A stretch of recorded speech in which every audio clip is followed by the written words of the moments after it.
This is the story of a fundamental shift in how the Canadian government manages technological sovereignty and foreign capital.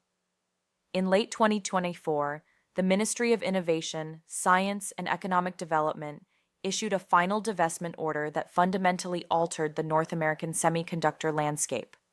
The order targeted Nexperia, a Netherlands-based semiconductor giant, forcing it to relinquish its ownership of Future Wafers International. Future Wafers, a specialized facility located in the high-tech corridor of Waterloo, Ontario, represents a critical node in the development of next-generation power electronics. While Nexperia is headquartered in Nijmegen, its ultimate control rests with Wingtech Technology, a Chinese firm with documented ties to state-led industrial initiatives. This relationship triggered a multi-agency investigation under the Investment Canada Act, specifically leveraging the national security provisions found in Section 25.3. The move follows a series of international precedents where Western allies have moved to ring-fence their hardware assets from Eastern influence. By forcing this divestment, Ottawa has signaled that the strategic value of intellectual property and domestic fabrication now outweighs the traditional benefits of foreign direct investment. This intervention is not merely a commercial dispute, it is a calculated effort to insulate the Canadian supply chain from geopolitical volatility. The mechanics of this reversal are rooted in a growing discomfort among the Five Eyes intelligence partners regarding the consolidation of semiconductor manufacturing. Future Wafers International, which emerged from the acquisition of the GAN Systems Foundry, focuses on gallium nitride technology. This material is a wide bandgap semiconductor that allows for significantly higher efficiency in power conversion compared to traditional silicon. It is essential for the future of electric vehicle powertrains, telecommunications infrastructure, and advanced industrial automation. When Nexperia sought to integrate these assets into its global production network, Canadian security agencies flagged the potential for sensitive technical data and production capacity to be redirected toward the Chinese market. The review process was exhaustive, involving the Department of National Defense and the Canadian Security Intelligence Service. Unlike standard corporate mergers, these reviews under the Investment Canada Act are largely shielded from public view, granting the federal cabinet broad discretionary powers to block or unwind transactions. Nexperia's leadership expressed significant disappointment, arguing that the facility primarily focused on mature technologies and commercial applications rather than military hardware. However, the Canadian government determined that the risk of long-term strategic leakage was too high to permit continued Chinese-backed ownership. The global context of this decision reveals a coordinated defensive posture across the Western world. Canada's action against Nexperia mirrors the 2022 intervention by the United Kingdom, where the British government utilized the National Security and Investment Act to force Nexperia to sell Newport Wafer Fab, the UK's largest semiconductor plant. In that case, London cited similar concerns about the firm's parent company, Wingtech, and the potential for critical domestic capacity to be compromised. More recently, in late 2025, the Dutch government itself took the extraordinary step of suspending Nexperia's executive management and naming an interim CEO to prevent the company from being gutted by its Chinese owners.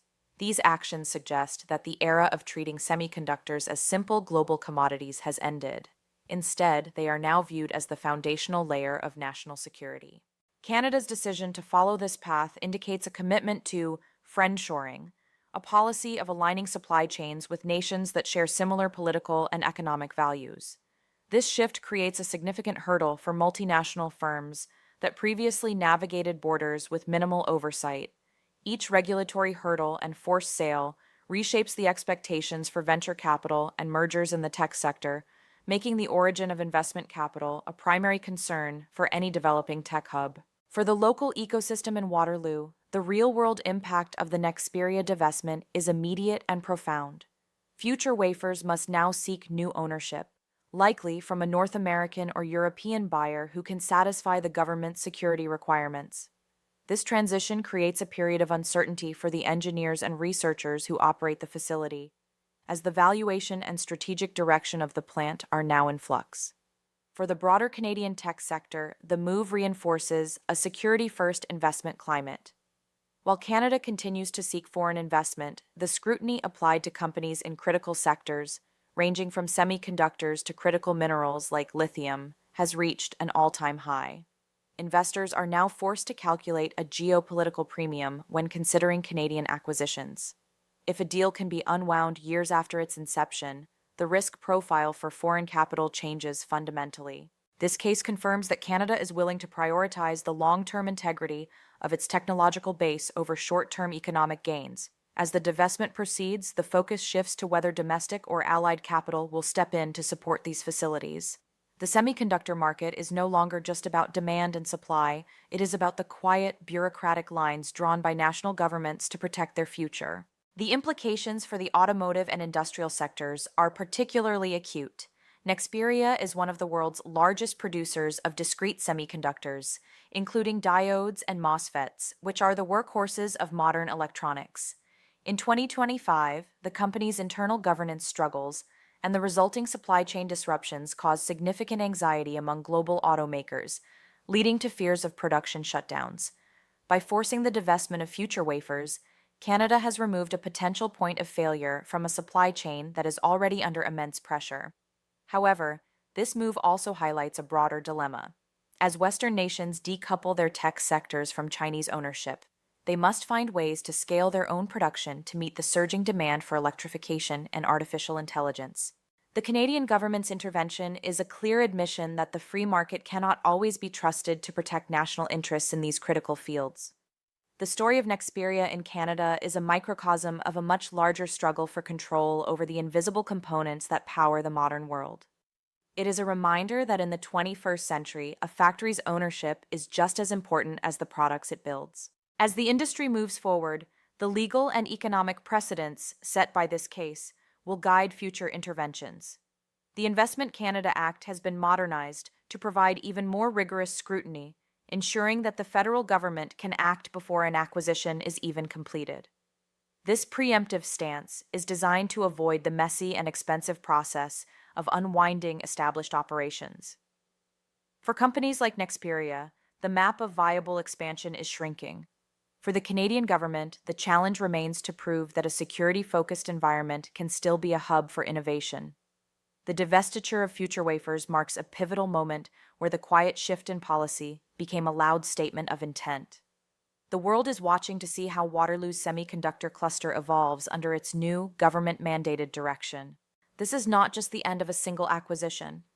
It is the beginning of a new chapter in the global tech war, where every wafer and every patent is a piece on a much larger board. The decision to force Nexperia out is a testament to the fact that in the realm of high technology, neutrality is no longer an option. The shift toward this protectionist stance has been building for years, fueled by the realization that semiconductors are the new oil of the digital age. In Canada, this realization was underscored by the 2024 review, which looked past the immediate financial benefits of the Nexperia deal to the long-term risks. The intelligence community's involvement was a deciding factor, as they provided evidence of how sensitive IP could be leveraged in ways that undermine Canadian interests. This level of scrutiny is now the standard for any deal involving dual-use technologies, those that have both civilian and military applications. Gallium nitride, the very material future wafers specializes in, is the perfect example of such a technology. Its ability to handle high power and heat makes it ideal for 5G base stations and radar systems, just as much as for fast-charging laptop bricks and EV inverters. When the technology is this versatile, the identity of the owner becomes a matter of national defense. This logic is what ultimately doomed Nexperia's Canadian ambitions. In the final analysis, the Nexperia Future Wafers case serves as a warning to other foreign entities looking to acquire Canadian tech assets. The message from Ottawa is clear. If your ownership structure is opaque or tied to a strategic rival, your investments are not safe. This may slow down the pace of deal-making in the short term, but the Canadian government believes it will lead to a more stable and secure industrial base in the long run. The forced divestment is a surgical strike designed to protect a specific technological niche, but its ripples are being felt across the entire global semiconductor industry. It is a move that redefines the relationship between the state and the private sector, placing security at the heart of economic policy. As the dust settles in Waterloo, the industry is left with a new reality where geopolitical alignment is the most valuable currency of all. The story of this acquisition is a case study in the end of globalism as we knew it, replaced by a world of walls, reviews, and high-stakes reversals.